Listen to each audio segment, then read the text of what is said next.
Sub-Saharan Africa has been fundamental to the global prosperity of the advanced countries. And Africa had a role to play. It has a role as a raw material producer. We will not allow Sub-Saharan Africa to escape that. Okay, we do everything to keep Sub-Saharan Africa where it is, also impoverished. It's absolutely vital for the prosperity of everyone else. So let's get clear about that. Okay, and this means all the economic structures, all the global institutions, and the economics we teach everyone is all designed to keep Africa exactly where it is. And whether it is Europe or US or now China, it's always the same. We need Africa to be impoverished because we need those raw materials and we need them dirt cheap. Okay, so that's the message.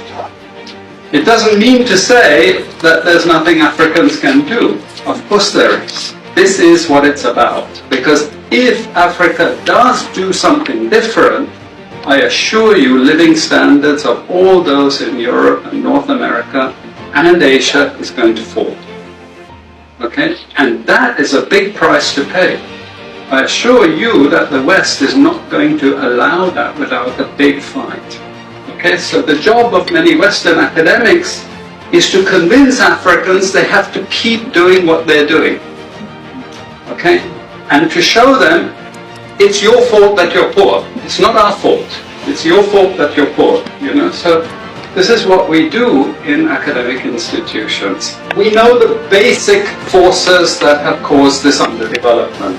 We know it's colonization. We cannot afford to allow Africa to industrialize and start producing manufactures.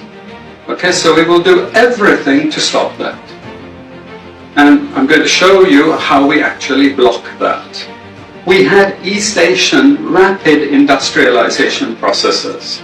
So in the earlier period, we had Japan and Korea and Taiwan. Okay, rapid growth, sucking in raw materials from Africa, driving up the prices. And after those countries finished industrialization, then Sub-Saharan African growth rate again fell.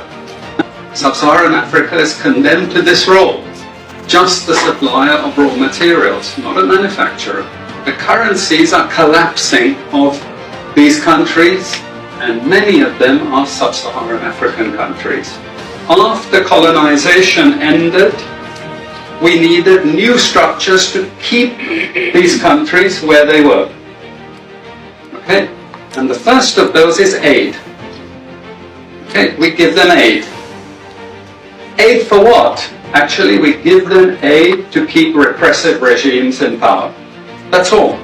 All the hypocrisy about transparency and democracy and bullshit like that, it's all bullshit. But it would go to country after country offering loans. And if the president did not accept the loan, they were killed. It's just economics. It's economic warfare. The rich declare war on the poor. It happens everywhere. It happens in a country. The rich control the government. Of course they do. You really believe you have democracy? Come on. I mean, go up. Who has all the subsidies and income support? US, Europe.